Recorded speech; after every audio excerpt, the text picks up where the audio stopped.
Exercise 8.2ல 9th some தான் பார்க்க போறோம். Show that the following vectors R கோப்ளானார். கீழ்காணும் வெக்டர்கள் ஒரு தள வெக்டர்கள் என காட்டுக அப்படின்னு செகண்ட் சம் தான் பார்க்க போறோம். அதுல செகண்ட் சப் டிவிஷன். அதுல 3 வெக்டர்ஸ் கொடுத்திருக்காங்க. ஓகேவா? நம்ம இதை என்ன ப்ரூவ் பண்ண சொல்லியிருக்காங்கன்னா, இந்த 3 வெக்டர்ஸும் கோப்ளானார், அதாவது ஒரு தளத்துல அமைகிற வெக்டர்ஸ் அப்படின்னு ப்ரூவ் பண்ண சொல்லியிருக்காங்க. ஓகேவா? இந்த கொடுத்துருக்க வெக்டர்ஸ் எல்லாமே முதல்ல வெக்டர்ஸ்னா அவங்களே கொடுத்துட்டாங்க. அதனால நம்ம டைரக்டா என்ன எழுதிக்கலாம், A vector, B vector, C vector ஒரு வெக்டாருக்கும் பேர் கொடுத்துக்கலாம். ஓகேவா? ஃபர்ஸ்ட் வெக்டாரை நம்ம ஏ வெக்டார்னு எடுத்து எழுதிக்க வேண்டியதுதான். செகண்ட் வெக்டாரை பி வெக்டார்னு எடுத்து எழுதிக்கோங்க, I vector minus J vector. Third வெக்டாரை சி வெக்டார்னு எடுத்து எழுதிக்க வேண்டியதுதான். ஓகேவா? அடுத்தது என்ன செய்யணும் அப்படின்னா, இது கோப்ளானார் அப்படின்னு நிரூபிக்கணும், ஒரு தள வெக்டார் அப்படின்னு நிரூபிக்கணும்னா என்ன செய்யணும், இந்த 3 வெக்டாருக்கு பாக்ஸ் வெக்டார் எடுக்கணும். இந்த 3 வெக்டார்ஸும் பாக்ஸ் வெக்டார் எடுத்தா நம்ம என்ன செய்யலாம், கோப்ளானார் இல்லையா அப்படிங்கறத நம்ம ப்ரூவ் பண்ண முடியும்.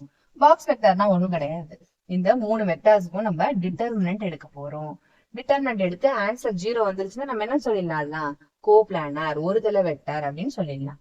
சரியா? இப்ப இந்த 3 வெக்டார்ஸினுடைய கோஎஃபிஷியன்ட்ஸ் கெழுக்களை நம்ம என்ன செய்ய போறோம், ரோ பை ரோவா எழுத போறோம்.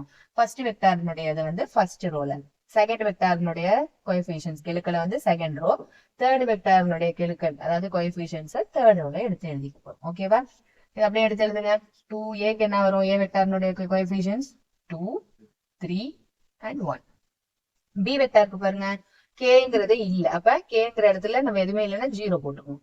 மீதி இருக்கிறத எழுதிக்க வேண்டியதான். 1 மைனஸ் 1, கே இல்லாததுனால 0. தேர்ட் வெக்டார் பாருங்க, கோஎஃபிஷியன்ட்ஸ் கெழுக்கள் எடுத்து எழுதுங்க, 7, 3, 2. இப்ப நம்ம எக்ஸ்பேண்ட் பண்ணலாமா, இந்த ஃபர்ஸ்ட் ரோவை எக்ஸ்பேண்ட் பண்ணி அது 0 வருதா இல்லையாங்கிறத பார்த்துடலாம். ஓகேவா? ஃபர்ஸ்ட் நம்பர் எடுத்துங்க, 2 இன்டூ இந்த காலம் இந்த ரோ போயிடும், மீதி இருக்கிற இந்த மைனர் எக்ஸ்பேண்ட் பண்ணுங்க. 2 into minus 1 minus 2 minus 3 into 0 is 0. Minus எப்பவுமே செகண்ட் நம்பருக்கு நம்ம என்ன போடுவோம், மைனஸ் போடுவோம். ஸோ மைனஸ் என்ன நம்பர் இருக்கு, 3.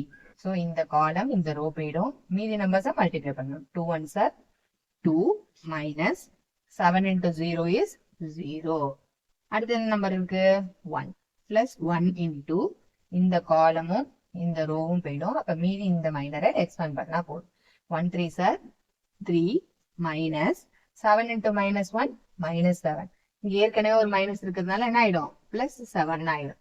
ஓகேவா? ஸோ 2 இன்டூ உள்ள இருக்கிற பிராக்கெட்ஸ் தான் முதல்ல சிம்பிளிஃபை பண்ணீங்க. 2 into minus 2 minus 3 into 2 plus 1 into 10. ஓகேவா? இப்போ என்ன செய்யுங்க, இந்த பிராக்கெட்ஸ்ல உள்ளதை மல்டிப்ளை பண்ணி எழுதிங்க. 2 into minus 2 is minus 4, minus 3 into 2 is minus 6, plus 1 into 10 is 10.